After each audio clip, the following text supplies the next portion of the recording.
The night of my sister's wedding rehearsal dinner, I told myself the same thing I had been telling myself for 26 years. It was an accident. She didn't mean it. Just let it go. I was standing at the top of the staircase inside the Harrington House, which is this old colonial event venue outside of Richmond, Virginia. All polished hardwood floors and wrought iron railings and the kind of chandeliers that make everything look like a photograph. My sister. I'll call her my sister because that's what she is, even now. Even after everything was behind me. Her fiancé's family was downstairs. My parents were downstairs. About 40 people were downstairs holding champagne flutes and laughing at something my future brother-in-law's father had just said. I remember thinking, this is her night. Just get through it. Then I felt her hands on my back. Not a nudge. Not a bump. Both palms, flat, deliberate, between my shoulder blades. And I went down. I didn't scream. I don't know why I didn't scream. I remember the railing catching my wrist wrong, then my hip hitting the third step from the bottom, then the floor. I remember the sound of the room going quiet, and I remember my sister's voice. Coming down the stairs behind me, bright and clear as a bell. Oh my God, she just lost her footing. Are you okay? Somebody help her. That was the moment. That was the exact moment where, if I had been any other version of myself, I would have said what happened, but I was me. So I looked up at the circle of faces and I said I was fine, and I let two people I'd never met help me to my feet, and I smiled. My wrist was not fine. My name is Simone. I'm 31 years old. I work as a paralegal at a mid-sized firm in Richmond, and I have a cat named Biscuit. I know, and a one-bedroom apartment with a good couch and a kitchen I actually cook in. I'm telling you these things because I want you to understand that I am a functional adult. I am not dramatic. I am not someone who looks for conflict. I spent most of my childhood learning how to disappear into the furniture when things got loud, and I got very, very good at it. My sister is 4 years older than me. I'll call her by the first letter of her name, which is N, because I don't want to give her more than that. Growing up, N was the kind of kid who made adults nervous in a way they couldn't articulate. She was charming enough to make them feel guilty for the feeling. She had this quality where, if you said something that upset her, she would find a way to make it land on you sideways later, in front of other people, laughing the whole time. She broke my arm when I was 7. We were at the community pool, and she held my head underwater until I panicked, and when I grabbed the edge to pull myself up, she stepped on my hand. The bone in my ring finger snapped clean. My mother took me to urgent care. On the intake form, under how did the injury occur, she wrote, roughhousing. That was the word we used in our family for what N did to me. Roughhousing. Horseplay. Siblings being siblings. My father's favorite was you two just have a complicated dynamic, as if dynamics were something that happened to you rather than something people created. By the time I was in middle school, I had a scar above my left eyebrow from a ceramic mug N threw at me because I'd borrowed her lip gloss without asking. I had a chipped tooth from the time she shoved me face first into the bathroom counter, and everyone agreed it had been an accident because we'd both been laughing right before it happened. I had learned to sleep light and keep my bedroom door locked and never ever let her see me cry. Because crying made her curious in a way that felt like standing near something that wanted to bite you. And I had learned, above all, not to tell.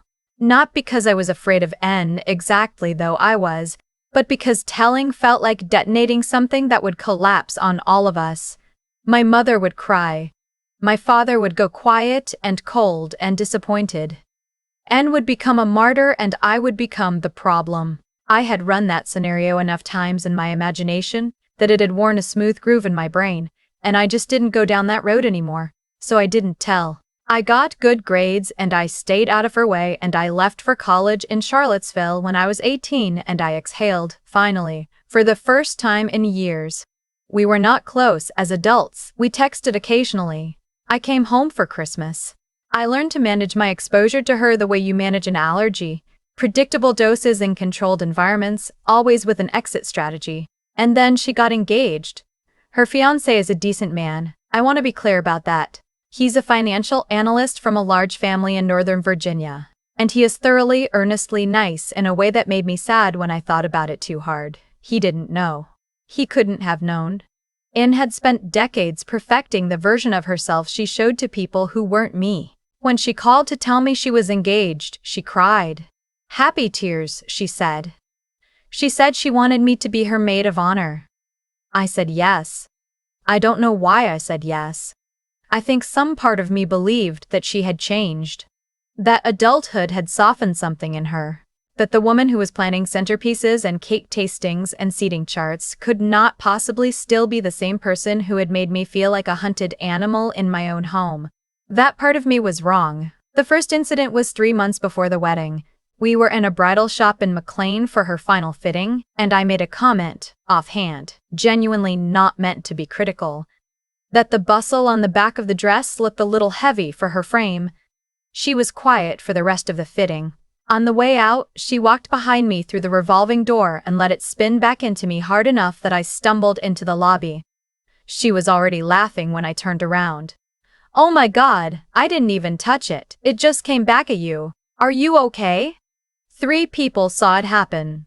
Nobody said anything. The second incident was at the engagement party her future in-laws hosted at their home in McLean. I was carrying a tray of glasses from the kitchen to the back patio because I was trying to be helpful, and Anne passed me in the hallway and her elbow connected with the side of the tray at an angle that sent 2 glasses to the floor. The noise made everyone turn. She grabbed my arm to steady me and said loudly, Simone, careful, these floors are so slippery. I spent 20 minutes cleaning up broken glass while her future mother-in-law reassured me that it happened all the time, and then the rehearsal dinner. When I hit the floor at the bottom of those stairs, the first thing I felt was the wrist. Sharp, immediate, wrong. The second thing I felt was my hip. The third thing was embarrassment, which is a deeply strange thing to feel when someone has just pushed you down a staircase. But there it is. I smiled at the people helping me up. I said I was clumsy. I said the heels were too high.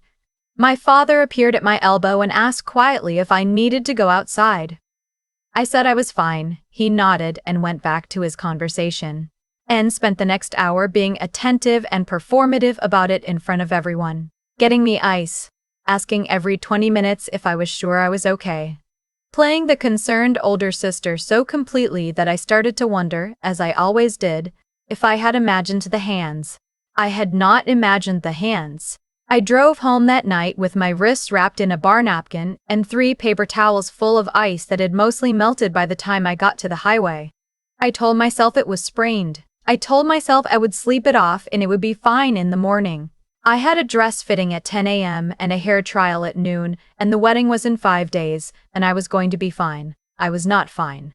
By 2 in the morning, the wrist had swollen to the point where I could not make a fist, and the pain had moved from the wrist up toward my elbow in a way that made me feel sick when I moved my arm. I drove myself to the MedStar ER on Monument Avenue at 2:45 in the morning in a dress I still hadn't taken off, and I sat in a plastic chair under fluorescent lights and filled out a form with my left hand because my right was useless.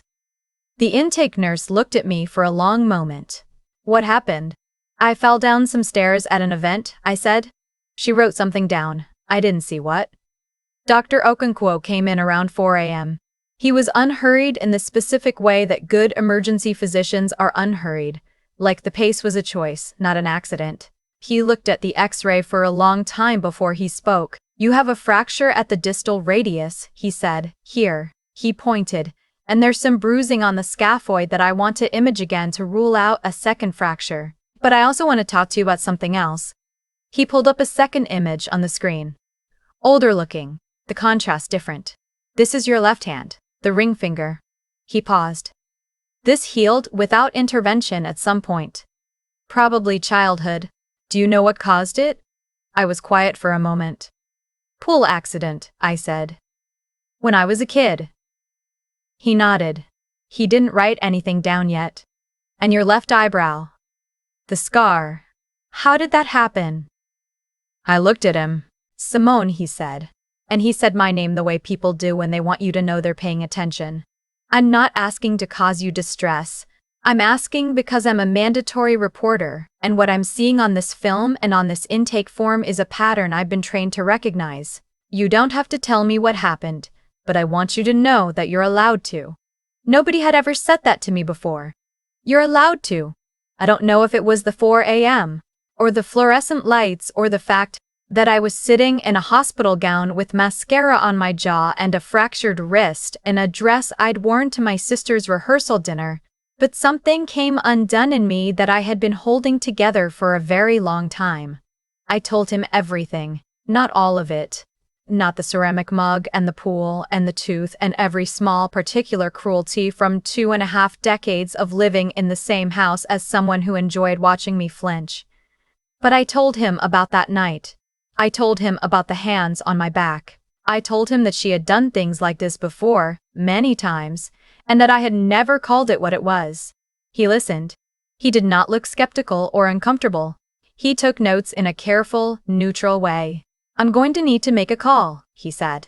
There will be a social worker in to speak with you, and the police will most likely want to make a report. I want to be honest with you about what happens from here, because I don't want you to be blindsided. I nodded. Is there someone you can call right now? He said. Someone you trust? I thought about my parents, who were asleep in my childhood bedroom 40 minutes away and who had, at separate intervals throughout my life, looked directly at evidence of what N was doing to me and chosen not to see it. I thought about my college roommate Teresa, who lived in Portland now and who I texted on her birthday and at Christmas, and who I never once told the real version of my life to. And then I thought about my aunt, my mother's younger sister, who had driven 2 hours to my college graduation because my parents hadn't been able to make it, and who had sat next to me at dinner afterward and said, unprompted, I want you to know that I see how hard you work, and I'm proud of you, and who I had almost cried at because I was so unaccustomed to being seen. I called her. It was 4:15 in the morning. She picked up on the second ring. My aunt arrived at the hospital by 6 a.m. She came in wearing a sweatshirt and reading glasses still pushed up on her head, and she sat down next to me and took my good hand in both of hers and didn't say anything for a minute. Tell me, she said. So I told her. All of it this time. The pool, the mug, the tooth, the revolving door. Every moment I had filed away as roughhousing, as complicated dynamic, as Simone being sensitive again. She listened without interrupting, and when I was done, she was quiet for a moment. I knew something was wrong, she said. I didn't know what.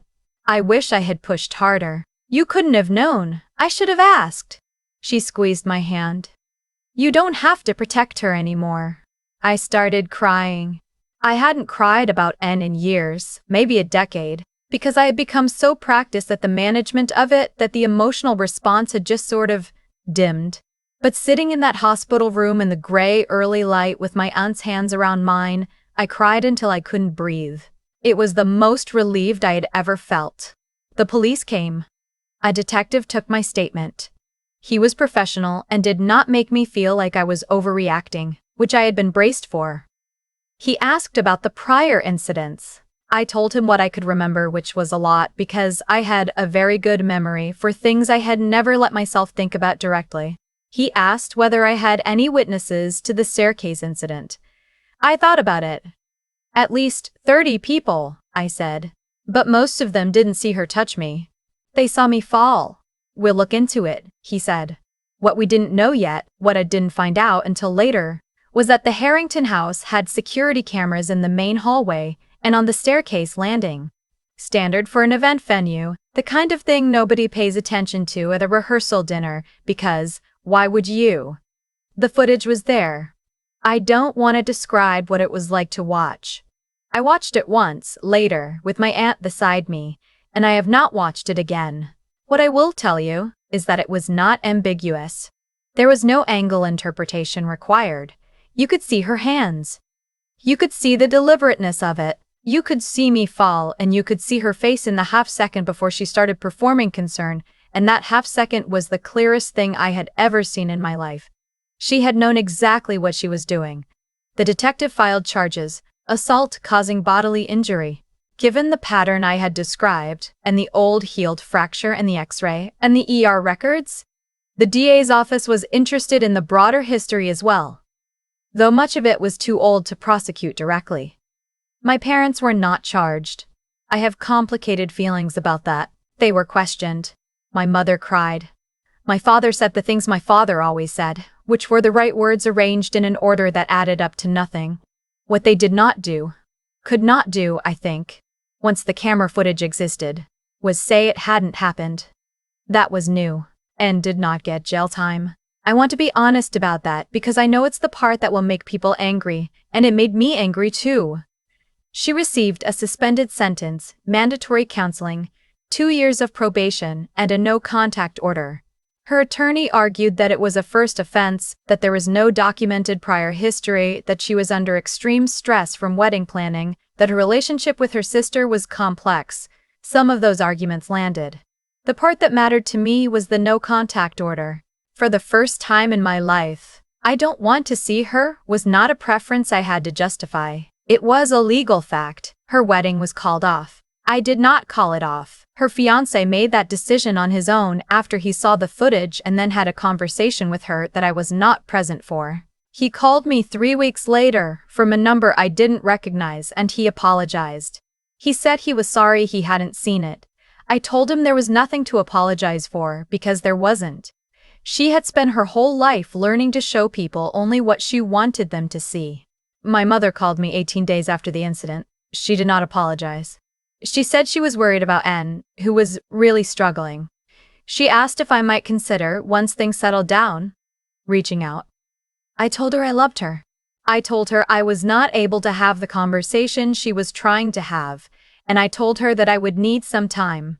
I have taken some time. What I have learned in the months since all of this happened is that what N did to me had a name. Sibling abuse is the most underreported form of family violence in the United States. Studies suggest it affects somewhere between 30 and 40% of families, which is a number that sounds impossible until you start telling people your story and watching their faces do that thing where recognition moves across them like weather. I have also learned that it is not my fault that I didn't name it sooner. I was a child who was told in 1,000 small and large ways that what was happening was normal. And then I was an adult who had organized my entire emotional life around the project of managing something I wasn't allowed to call what it was. Trauma bonding is real. Conditioning is real. And the particular cruelty of growing up with an abusive sibling in a family that refuses to see it is that you don't just lose your sense of safety, you lose your faith in your own perception. For a long time I was not sure what I had experienced was real enough to matter. It was real enough to fracture a bone. It was real enough to show up on a security camera. It was real enough for a mandatory reporter to notice at 4 a.m. in a hospital where no one knew my family's name. I have a therapist now. A good one. We are working through a lot. I have good days and I have days where I pass a revolving door and feel my stomach drop, and I am learning to tell the difference between being in danger and having a memory of being in danger. Which sounds straightforward and is not. My aunt checks in on me every week. She drives up from Roanoke sometimes on a Sunday, and we walk along the canal and get coffee, and she talks about her garden and her book club and her enormous opinionated golden retriever, and it is the most ordinary, peaceful thing. I did not know ordinary and peaceful were something I was allowed to want. I know it now. If you are reading this and you are in a family that keeps telling you that what is happening to you is just the dynamic, just the way it is, just something you're being too sensitive about, I want to say the thing that Dr. Okonkwo said to me because I think about it more than almost anything else. You're allowed to tell. You're allowed to call it what it is. You're allowed to stop managing it. You're allowed to let someone see the X-ray of the old fracture and say, yes, that's what happened, and it mattered, and I'm still here. I'm still here. I used to think the hardest part was what N did. I know now that the hardest part was what I did, which was nothing for a very long time. Not because I was weak, I want to be clear about that, but because I had been taught so consistently and from such a young age that what was happening to me was just the way things were. That is not weakness. That is what happens when the people who are supposed to protect you decide that keeping the peace matters more than keeping you safe. What I've had to sit with in the months since that night in Richmond is the question of cause and effect. Not in a punishing way, I'm done punishing myself, but in an honest one. And didn't become who she is in a vacuum. She became who she is because, for decades, every time she hurt me, the adults around us looked away. That is what enabled her. That is what made her bolder each time. Actions without consequences don't stay the same. They escalate. They always escalate. And the consequences, when they finally came not because my family found the courage to name what was happening, but because a doctor I had never met looked at an X-ray at 4 in the morning and decided that what he saw required him to act. The system worked in the end, but barely. And only because I happened to end up in front of someone who was paying attention. That's the part I think about most. Not the courtroom, not the no-contact order, not the wedding that got called off. I think about Doctor and Sting. Okonkwo saying, "You're allowed to tell." I think about how long I had been waiting for someone to say exactly that without knowing I was waiting. The truth had been inside me the whole time. It just needed one person to make space for it. What I've learned, what I'm still learning, is that intelligence isn't only about knowing things. It's about being willing to look at the things you've been avoiding and call them by their real names.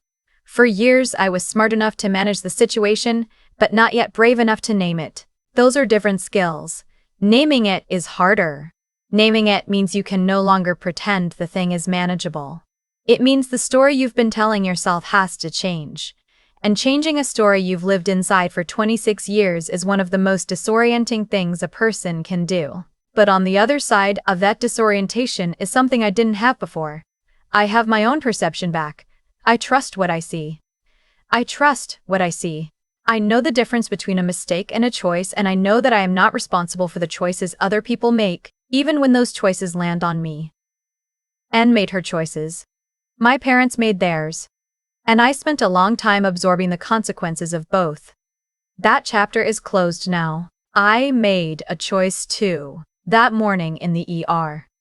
I chose to tell the truth to a stranger who asked me an honest question. It was the smallest possible act of courage. I was exhausted. I was in pain. I was in a paper gown at 4 a.m. But it changed everything that came after. That's the thing about telling the truth. You don't need to be ready. You don't need to have it all figured out. You just need one moment where someone asks and you decide. This time, not to say you're fine. I'm not fine in the way I used to perform fine. But I am okay. Actually, genuinely okay. And that is worth every hard thing it took to get here.